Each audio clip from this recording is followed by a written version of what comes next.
Désormais close, la parole est désormais à Monsieur Jean-Yves Le Drian, ministre de l'Europe et des Affaires étrangères.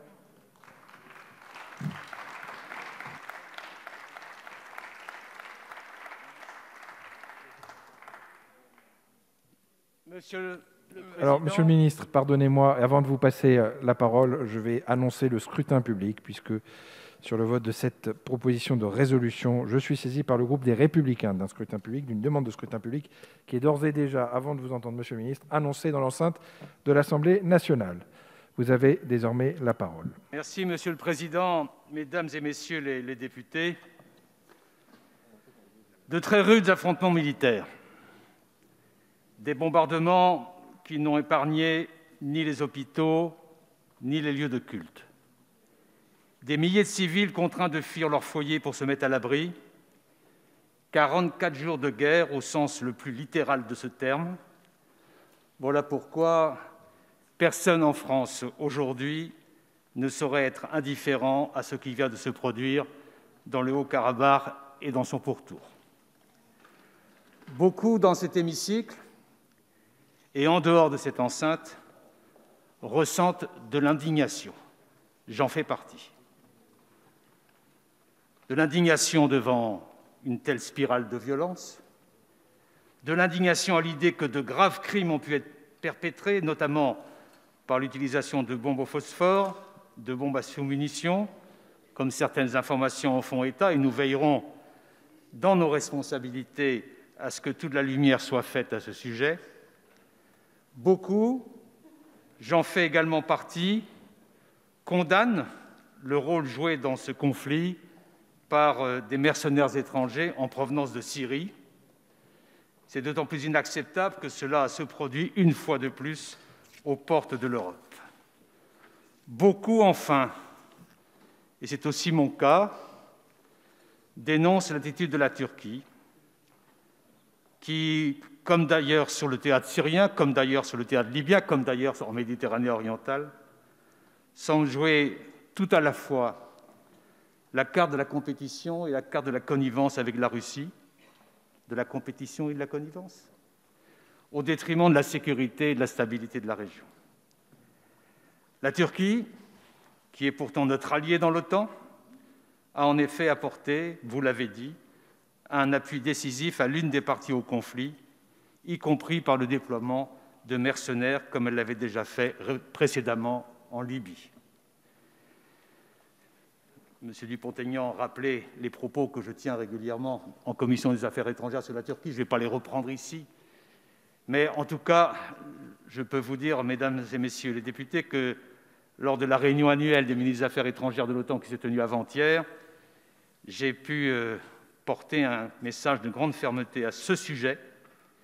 Et j'ai constaté que d'autres alliés, d'autres grands alliés, ont aussi, et c'est nouveau, porté cette exigence urgente de clarification lors de ces débats. Je partage donc beaucoup de ce qui vient d'être dit. J'entends votre colère, j'entends vos craintes, j'entends les questions que vous posez.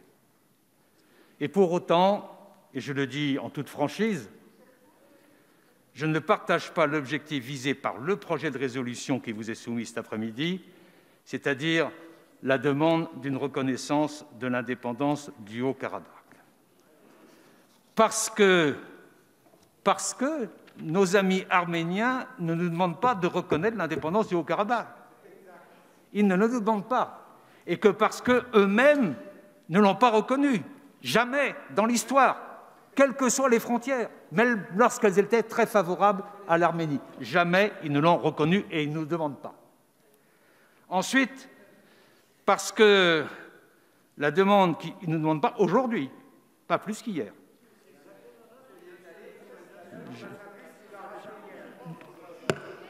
Mes chers collègues, laissons parler. Je vais dire ici que j'ai beaucoup de respect pour l'ambassadrice d'Arménie en France, mais mon interlocuteur est M. Pachinian ou M. Evasian, c'est-à-dire le responsable du gouvernement. Parce que la demande qui nous est faite par mon homologue arménien et qui a été réaffirmée par les plus hautes autorités de l'Arménie la semaine dernière lors du déplacement à Erevan de mon secrétaire d'État Lemoine, c'est celle, pour l'instant, de la sécurité, de la stabilité après le cessez-le-feu du 9 novembre et du retour, dans des conditions sûres, des personnes déplacées vers les lieux qu'ils ont fuis ces dernières semaines du fait des combats. Et aussi, surtout, parce que je ne vois absolument pas en quoi cette reconnaissance nous mettrait dans une position plus favorable pour continuer ce que nous avons à faire, ce que nous avons toujours fait, c'est d'assumer notre position de puissance de médiation dans ce conflit, afin d'obtenir des avancées durables vers une solution politique. Mais, mesdames et messieurs les députés, je ne méconnais pas la portée symbolique que certains entendent donner à ce geste. Et bien sûr, les symboles comptent. Mais ce qui compte plus encore, c'est notre capacité à agir demain. Au fond, c'est très simple. Reconnaître le Haut-Karabakh reviendrait à nous exclure nous-mêmes de la coprésidence du groupe de Minsk que nous partageons avec les États-Unis et la Russie. Ce serait laisser un espace politique qui serait occupé par d'autres que nous. Autrement dit, mesdames et messieurs les députés, ce serait renoncer à notre rôle de médiateur et notre ambition de contribuer à bâtir une paix durable. Et c'est ce que nous demandent les autorités arméniennes. Expressément, hier comme aujourd'hui. Et c'est d'autant plus vrai que l'urgence va à la stabilisation de la situation à la suite du cessez-le-feu du 9 novembre. Cette stabilisation devra permettre ensuite d'engager une négociation sur une solution globale. Mesdames et messieurs les députés, bien qu'elles viennent de connaître des développements dramatiques et précipités, je voulais vous rappeler, mais Guy Tessier l'a dit tout à l'heure avec justesse, que la crise du Haut-Karabakh est une crise ancienne qui plonge ses racines dans les déchirements du XXe siècle. C'est une crise que la France s'efforce de contribuer à désenchevêtrer depuis plus de 20 ans. Depuis que nous avons rejoint la présidence du groupe de Minsk, c'était, je vous le rappelle, à l'initiative du président Chirac, auquel l'OSCE, au lendemain du cessez-le-feu intervenu après les affrontements des années 91-94, a confié, en 1995, un mandat pour parvenir à une solution négociée, durable, au conflit du Haut-Karabakh. Certes, notre mobilisation n'a pas suffi pour surmonter l'absence de volonté des partis à surmonter leurs désaccords et à faire les choix que la France, en tant que médiateur, ne pouvait pas leur imposer. Toutes les propositions de compromis que nous avons mises sur la table se sont heurtées à des refus. Et dès le 27 septembre, nous avons appelé à un cessez-le-feu. Nous nous sommes mobilisés pour obtenir la cessation des hostilités. Tout de suite, le président de la République a tenu des propos très fermes. Et ensuite, lui et moi-même avons multiplié les démarches, à la fois auprès de nos homologues arméniens et nos homologues azerbaïdjanais, mais cela n'a pas abouti. Et donc, aujourd'hui, vous le savez, le cessez-le-feu du 9 novembre a été négocié, a été signé par les deux parties dans une situation d'urgence absolue, puisque, à ce moment-là, les forces de l'Azerbaïdjan se trouvaient à quelques kilomètres seulement de Stepanakert. Si ce cessez-le-feu doit être respecté, cependant, il ne résout pas la crise du Haut-Karabakh. Il n'est pas une solution durable au conflit. Le statu quo, m'a dit M. Fangel, n'est pas une solution. Oui, le statu quo ne permet pas d'envisager l'avenir. Et donc, notre première priorité aujourd'hui, c'est d'apporter notre soutien aux populations civiles chassées par les combats et de garantir leur retour en toute sécurité vers les lieux qu'ils ont dû quitter. Et vous le savez, sous l'impulsion du président de la République, nous avons déployé un important effort de solidarité. Dès le 22 novembre, un avion avec du matériel militaire, médical d'urgence et de l'aide humanitaire s'est rendu à Erevan.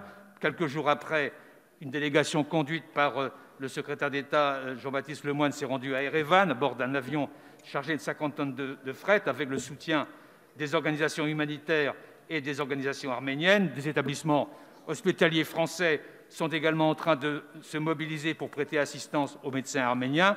Nous poursuivrons ce travail humanitaire indispensable. Mais nous entendons, dans le même temps, à continuer à jouer le rôle qui nous incombe dans le cadre du groupe de Minsk, et nous poursuivrons donc des objectifs politiques. Cet après-midi, une déclaration des 3 coprésidents, en mon nom, en celui de mon homologue russe Sergueï Lavrov et du vice-ministre américain Steve Biegun, sera publiée à l'occasion de la réunion de l'OSCE qui se tient en ce moment pour poser les bases de la poursuite de notre action commune sur ce dossier.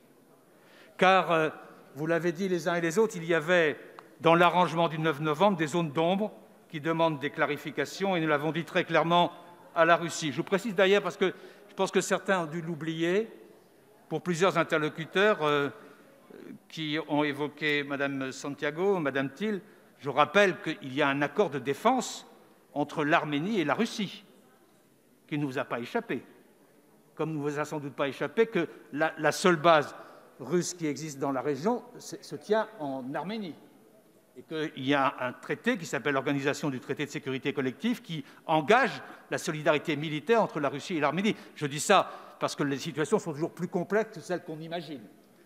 Je voudrais rajouter qu'il y avait des zones d'ombre, nous l'avons dit très clairement à la Russie. Je vais en faire l'inventaire. Il y a le départ des mercenaires étrangers, il y a le respect du droit international s'agissant des prisonniers de guerre, du rapatriement du corps des victimes du conflit, la protection du patrimoine culturel et religieux, et naturellement la relance d'une négociation pour définir une solution durable à ce conflit, notamment les questions qui ont trait au statut final du Haut-Karabakh et à cette délimitation administrative, à son mode de gouvernance qui doit résulter de la négociation. C'est aujourd'hui, maintenant que les armes se sont tues, que nous devons intensifier nos efforts de paix, et la déclaration commune qui sera rendue publique tout à l'heure va dans ce sens. Il est nécessaire que nous puissions agir aussi en étroite collaboration avec nos partenaires européens, et les 27 ont adopté récemment une déclaration sur le Haut-Karabakh qui reprend l'essentiel des préoccupations que je viens d'évoquer et qui réaffirme son plein soutien au coprésident du groupe de Minsk vers la reprise des négociations. Enfin, nous cherchons à obtenir ce que j'appelle un cessez-le-feu patrimonial. Ce conflit ne doit pas mettre en danger le patrimoine inestimable qui se trouve dans la région. Je pense au patrimoine culturel, mais aussi au patrimoine religieux, qu'il s'agisse du patrimoine chrétien ou du patrimoine musulman. Toute action sur le terrain doit respecter toutes les histoires, toutes les cultures et toutes les religions. Et sur ce sujet, l'UNESCO nous soutient, le Premier ministre Pachinian nous soutient, le président Aliyev a pris des engagements. Maintenant, il faut que ce consensus sur le cessez-le-feu patrimonial se traduise sur le terrain, et nous y veillerons. Ce que nous demandent les partis et ce que nous commandent nos engagements internationaux, ce que nos partenaires européens attendent de nous, c'est d'une part de consolider le cessez-le-feu et d'engager maintenant de nouvelles étapes afin d'aboutir à une solution politique durable. Ces nouvelles étapes, elles commencent par la déclaration dont je viens de parler. Il faudra aussi, je le dis très franchement ici, réengager un dialogue avec l'Azerbaïdjan. J'entends les critiques parfois très violentes de l'Azerbaïdjan à notre égard. Je les ai évoquées avec mon collègue de l'Azerbaïdjan.